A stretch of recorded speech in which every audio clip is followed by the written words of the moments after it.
నమస్తే, welcome to our channel. నేను మీ పద్మావతి. బాబా బాగేశ్వర్ ధామ్ అతను నిజంగానే మనసులో ఉన్న మాటల్ని బయటకు చెప్పగలుగుతారా? నిజంగానే తనకు అన్ని మహిమలు శక్తులు ఉన్నాయా? మరి ఇవన్నీ వింటుంటే అతని గురించి ఒక్కొక్కరు ఒక్కొక్క రకంగా చెప్తున్నారు. అసలు అతనికి అన్ని శక్తులు ఎలా వచ్చినాయి? అన్నిటినీ మించి నిజంగానే తను ఎవ్వరి దగ్గర రూపాయి ఆశించకుండానే హితోబోధాలు చేస్తున్నారంటారా? అసలు దీని వెనకాల ఏముంది?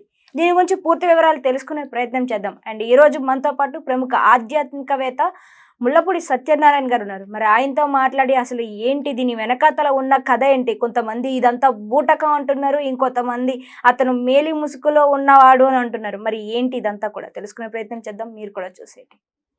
నమస్కారం గురుగారు. నమస్కారం మా పద్మావతి. గురువు గారు, యాక్చువల్లీ ఆ బాబా గురించి ఏదైతే వింటున్నామో, ఆ బాబా ఎంతో మందికి ఎన్నో ప్రసన్నించారు. ఎవరి మనసులో ఉన్న మాట అయినా సరే ఇట్టే ముఖం చూసి బయటకు చెప్పేస్తారు. రెండో వచ్చేసి పెద్ద పెద్ద బడా నేతలతో సహా మన ప్రధాని మంత్రి మోదీ గారు కూడా అతని దగ్గరికి వెళ్ళారు అని అంటున్నారు. మరి ఇంత మంది పాపులారిటీ అతను వెనకాతల తిరగడానికి కారణం ఏంటంటారు అసలు? ఇది కలియుగం కదా, కలియుగంలో రాహు పరిపాలిస్తాడు.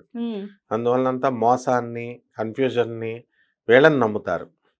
ఇప్పుడు ఆదిశంకరులు, శ్రీకృష్ణుడు, దత్తాత్రేయుల వారు, నరసింహ సరస్వతి స్వాముల వారు వీళ్ళ పోయే వీళ్ళు డూప్లికేట్ జమానా వచ్చేసింది అనమాట. ఇప్పుడు మనసుల్లో చదివేయడానికి అతను ఏమన్నా దేవుడా? మోడీ వెళ్ళారు లేకపోతే వీళ్ళు వెళ్ళారని పబ్లిసిటీలు చేసుకుంటారు. అది ఎప్పుడో మామూలుగా రాజకీయ నాయకులు సాధారణంగా పాపం పదవులు లేనప్పుడు అప్పుడు ఏం చేస్తారంటే, సర్లే పదవులు ఉన్నా పోన్లే మనం వెళ్ళి ఓ నమస్కారం పెట్టుకుంటే పొద్దు పెద్దవాళ్ళు అన్నట్టు ధార్మికత మీద, వీళ్ళ మీద కాదు. వాళ్ళకి ఏంటంటే కాషాయ బట్టలకి ఆ ధర్మం మీద గౌరవంతో వెళ్తారు. దాన్ని వీళ్ళు ఏం చేస్తారంటే అతనికి పబ్లిసిటీ చేసుకుంటారు వాళ్ళు. ఇప్పుడు కలెక్టర్ ఒక ఆయన ఉన్నారు. ఆ కలెక్టర్ గారు ఒక ఆమె అందులో వీడియో పెట్టాడు అతను. అంటే దాన్ని బట్టి అతను మదము బలుపు తెలుస్తోంది. ఒక ఐఏఎస్ ఆఫీసర్ వచ్చారు, నన్ను ఇలాగ అడుక్కున్నారు, నీ నీ యొక్క మహిమ ఏంటి, నిన్ను ఎలా నమ్మాలి అని అంటే, ఇలా ఒక వంగి ఎలా అడుక్కున్న విధానము, నేను ఎలాగా నా కాళ్ళకి నమస్కారం పెట్టి ఇలా పట్టుకున్నాడు, ఇలా పట్టుకొని నా కాళ్ళకి నమస్కారం పెట్టాడు అంటాడు. ఐఏఎస్ ఎక్కడ, వీడెక్కడ? కాబట్టి ఈ పిచ్చి జనము, చెత్త జనము ఉన్నంత కాలం ఇలాంటి వాళ్ళు బాబాల కింద వెలుగుతారు. నిజంగా ఆధ్యాత్మిక పరంగా అంత శక్తిలో ఉన్న వాళ్ళు ఇంత విచక్షణ కోల్పోయి ఒకరి గురించి మాట్లాడడం అనేది ఉంటుందంటారా నిజంగానే? వాళ్ళకి ఆధ్యాత్మికత ఉంటే కదా ఏదో 4 పురాణాలు కథలు చెప్పుకుంటారు. ఆ కథలు చేసేసి వీళ్ళ జనాలకు మనసుల్లో మాటలు అంటే వీళ్ళ సమస్యలు తీర్చేస్తున్నాడు. ఎంతమందికి సమస్యలు తీర్చేశాడు, ఎంతమంది కాపురాలు నిలబెట్టాడు, ఎంతమంది వీళ్ళకి డబ్బులు ఇచ్చాడు. అందరికీ వెళ్ళారు. ఇల్లులు కావాలన్న వాళ్ళకి ఇల్లు ఇచ్చాడా, సంతానం కావాలన్న వాళ్ళకి సంతాన సమస్యలు ఏదో అలా పుకారు లేపుతారు. వీళ్ళ చుట్టూ ఒక కోటరీ తయారవుద్ది. ఆ భక్తులంతా ఏ బాబా అయినా అంతే అనమాట. వాళ్ళ చుట్టూ కోటరీ తయారయ్యి వీళ్ళ పబ్లిసిటీలు చేస్తారు. ఇప్పుడు మనం వీడియోలో చెప్తున్న మూర్ఖులు అనమాట, వినరు. అందువలన అవునరా బాబు వెళ్ళండి, రూపాయి తీసుకోండి సొల్లు కబుర్లు చెప్తారు. సార్ రూపాయి తీసుకోకుండా ఎక్కడి నుంచి వస్తున్నాయి డబ్బులన్నీ? ట్రస్ట్, అంత పెద్ద ట్రస్ట్ ని నడపడానికి, అంత పెద్ద ఆశ్రమాన్ని నడపడానికి డబ్బులు ఎక్కడి నుంచి వస్తున్నాయి? విరాళాలు తీసుకోవట్లేదు, ఎవరికి వచ్చిన వాళ్ళ దగ్గర డబ్బులు ఆశించట్లేదు, ఒక్క మనసుతో మాత్రమే చేస్తున్నాము అని అన్నప్పుడు ఇంత మంది, ఇంత కమ్యూనిటీని నడపడానికి గల అమౌంట్ ఎక్కడి నుంచి వస్తుంది? అంతా సొల్లుగాళ్ళు, డబ్బులొద్దు, అంతా ఫ్రీ అని చెప్తారు. ఫ్రీగా ఒక నిరుపేదకి, స్టూడెంట్ కి డబ్బులు ఇమ్మంటే చదువుకి పుస్తకాలు కూడా కొనేఫర్ ఈ జనం. బాబాలు మహిమలు అని చెప్తే వెళ్తారనమాట. సో ఇదంతా ఫ్రాడ్. అండ్ రాజకీయ నాయకులు వీళ్ళు ఎవరో ఒకళ్ళు వెళ్తారు. ఒకళ్ళు వెళ్ళినంత మాత్రాన ఎవరో కలెక్టర్ వెళ్ళారు, పాపం వెళ్తే బాగానే అడిగారు వాళ్ళ కలెక్టర్. అంటే ఏంటి చదువుకున్న వాళ్ళు నువ్వు చెప్పాలి, అంగుటా చాపి నేనేం చెప్తాను అంటున్నాడు. డిగ్రీ చదివాడని చెప్తున్నాడు మళ్ళా. కాబట్టి ఇదంతా బిజినెస్ అనమాట. ఏదో పిట్ట కథలు పురాణాలు చెప్పినంత మాత్రాన గురువులు అయిపోరు. అమితాబ్ బచ్చన్ ప్రోగ్రాం కూడా ఉందన్నమాట అతనితో. గురువు గారు అని ఇలాగా మామూలు జనరల్ ప్రోగ్రాంలో చీఫ్ గెస్ట్ కింద మామూలుగా ఒక గెస్ట్ కింద మీడియా వాళ్ళకి ఎవరో ఒకళ్ళు గెస్ట్ కావాలిగా. ఇప్పుడు నన్ను కూర్చోబెట్టినట్టు అట్లా వాళ్ళకి ఒక గెస్ట్ కావాలా, దానికోసం ఏదో చెప్తున్నారు. కానీ ఇక్కడ మనం సత్యాన్ని మనం చెప్తుంటే హేతువాదులు పాపం వాళ్ళని నిందిస్తున్నారు. హేతువాదులు ఎప్పుడు కూడా మంచే చెప్తారు. కాకపోతే గాడ్ సెంటర్డ్ ఫిలాసఫీతో చెప్పకుండా వాళ్ళు మెటీరియల్ సెంటర్డ్ ఫిలాసఫీతో భౌతికత్వంలో చెప్తారు కాబట్టి వాళ్ళు హేతువాదులు రమ్మని ఛాలెంజ్ చేస్తున్నాడు. రాయ్పూర్ నుంచి పారిపోయాడు, మళ్ళీ రమ్మను ఎందుకు వెళ్తారు వీళ్ళు? అతను రావాలి, అతను కావాలనుకుంటే. కాబట్టి మరి హేతువాదులకి ఏమవసరం? చక్కగా బ్రహ్మాండంగా నాశనం అయిపోని జనాల్ని ఇచ్చుకొని మనం కూడా బాబాలు అవతారాలు ఎత్తుతాం, మనం కూడా మనసుల్లో మాటలు చెప్పగలుగుతాం, మనం కూడా బాబాయే.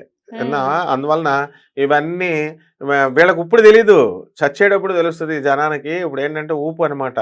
అది ఎప్పుడో ఇప్పటి నుంచి కాదు జరుగుతున్న తతంగం, 10 ఏళ్ల నుంచి అలా జరుగుతుంది. కాబట్టి వాడికి వయసు అంతా ఆఫ్టర్ ఆల్ 25 years నుంచి బిజినెస్ మొదలెట్టేసాడు. ముదురుపోయిన బెండకాయ అయిపోయాడు ఇప్పటికి. అంటే ఎలాగ హ్యాండిల్ చేయాలన్నది. ఇవన్నీ నార్త్ ఇండియాలో డెహరా బాబా ఇలా చాలా మంది బాబాలు వచ్చారు, అలా వెళ్ళిపోతూ ఆ ప్రవాహంలో పోతూ ఉంటారు.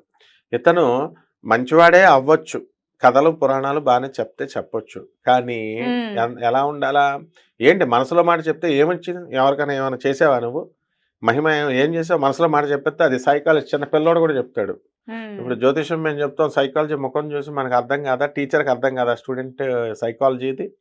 సో అదేదో పెద్ద బ్రహ్మ విద్య అయినట్టు కలెక్టర్లు ఏదో వీళ్ళకి కాళ్ళకి నమస్కారం పెట్టేశారంట. అసలు వెళ్ళిన వాళ్ళకి బుద్ధి లేదు. నిజంగానే ఒకడికి చెప్తే ఏంట్రా కలెక్టర్లు ఇలా డ్యామేజ్ చేస్తున్నారంటే, ఏమోనండి కలెక్టర్ పెట్టాడేమోనండి. ఈ జనంకు బుద్ధి లేదు అసలు ఫస్ట్.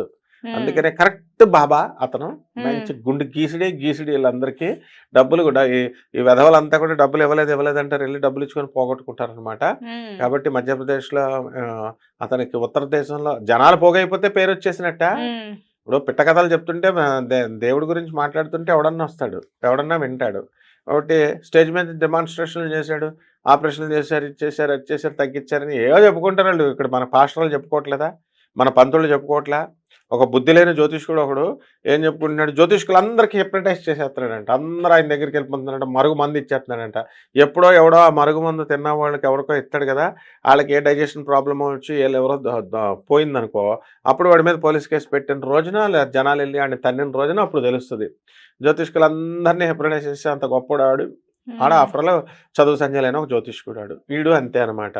వీళ్ళందరూ ఏంటంటే దేవుడి కింద పూజ చేసాడు. ఎవ్వడరా దేవుడు? అసలు కృష్ణుడు దేవుడు, రాముడు దేవుడు, తర్వాత ఆయన కూడా రాముని గురించే కదా హితబోధాలు చేస్తున్నారు. రాముని గురించే ఆయన చెప్తూ పద్యాలు పాడుతూ రోజుకొక పద్యం, రోజుకొక వేషం, రోజుకొక రకంగా వస్త్రధారణ చేశారు. చాలా మంది స్వామీజీలు చేసి జైళ్ళల్లో ఉన్నారు. ఇప్పుడు ఆశారాం బాపు అన్నవాడు ఒకడు ఉండేవాడు, డాన్సులు వేసేవాడు ముసలోడు వయసులో. తర్వాత కొడుకు వాడు కలిసి, అరే ఆడంతా డూప్లికేట్ గడ్రా అని నేను చెప్పినప్పుడు మా మార్వాడి నిర్మలా లారా అని ఉండేది అనమాట. రితేష్ లారా, నిర్మలా లారా అని కుటుంబం వెళ్ళిపోయేవారు. వెళ్ళిపోతే 3.5 లక్షల డబ్బులు పోతే సెంట్రల్ బ్యాంక్ ఆఫ్ ఇండియా కోటి బ్రాంచ్ వాళ్ళు వాళ్ళ డబ్బు పడిన అకౌంటు ఆ సంతకాలు ఎవరో చెక్ బుక్ అయిపోయిందని చెప్పి కాగితాలు తీసుకొని చెక్ బుక్ పాస్ చేశారు. పాస్ చేస్తే ఆ ఇష్యూని సెటిల్ చేసింది నేను. ఎవరు? చీఫ్ సెక్రటరీస్, ఈ ఐఏఎస్ల దగ్గరికి తెలిసి ప్రిన్సిపల్ సెక్రటరీకి వాళ్ళకి కలిసి ఒక కన్స్యూమర్ కోర్టులో కేసేసి పోలీస్ స్టేషన్లో కమిషనర్ వేణుగోపాల్ కృష్ణ గారు, ఐజీ గారు, మా గురుగారు, ఆయన చేత ప్రెషర్ చేపిస్తే అప్పుడు అదంతా కూడా ఆ కేసు అయింది. సెంట్రల్ బ్యాంక్ ఆఫ్ ఇండియా కోటి బ్రాంచ్. మరి అప్పుడు ఆశారాం బాబు కూడా ఏమైనా చేశాడా? వీళ్ళంతా సొల్లు కబుర్లు, మోక్షం. ఇప్పుడు నువ్వు వెళ్ళే డబ్బులు ఏదన్నా అడిగావు అనుకో, నాకు గురుగారు నాకు ఈ సమస్య అండి, నాకు పెళ్లి కావాలా, నాకు ఇది కావాలి, వాళ్ళు ఏం చేస్తారు అసలు? పెళ్లి ఇళ్ళు డబ్బులు వాళ్ళు ఎందుకు ఇస్తారు? వాళ్ళ జేబులో రూపాయి ఎవరు? టాపిక్ డైవర్ట్ చేయడం కోసం సాధన చేసుకో, రామకథ విను, రామాయణం చదువు, మోక్షం వస్తుంది, నీకు ఇది వస్తుందని సొల్లు కబుర్లు చెప్పి భ్రమ పెట్టి టాపిక్ని సైడ్ ట్రాక్లోకి తీసుకెళ్తారు. ఇది ఏదైనా సరే బిజినెస్ అనమాట, కంప్లీట్ బిజినెస్.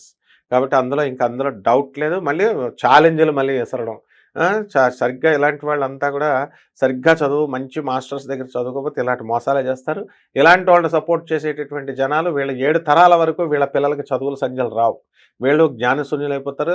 అండ్ ఎప్పుడైతే ఈ ఒరిజినల్ అప్పుడు కూడా ఉన్నాడు కృష్ణుడి దగ్గర పౌండ్రిక రాజు లేడా, వాడు నేనే కృష్ణుడిని అన్నాడు ఏకంగా. కృష్ణుడు ఉన్న కాలంలో కృష్ణుడిలాగా నామాలు పెట్టి పౌండ్రికుడు శంఖం చక్రాలు పెట్టేసుకొని కృష్ణుడిగా ఛాలెంజ్ చేస్తున్నాడు, లేపి పారేశాడు.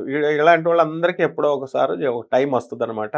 సో వీళ్ళు అనుకున్నంత ఇదేమి కాదమ్మా. కాబట్టి ఇదంతా నాన్ సెన్స్. ఇదంతా ఎవ్వడికి, ఏ మానవుడికి ఎవ్వడికి కూడా ఏ శక్తులు ఉండవు, ఏ బొంగు ఉండదు.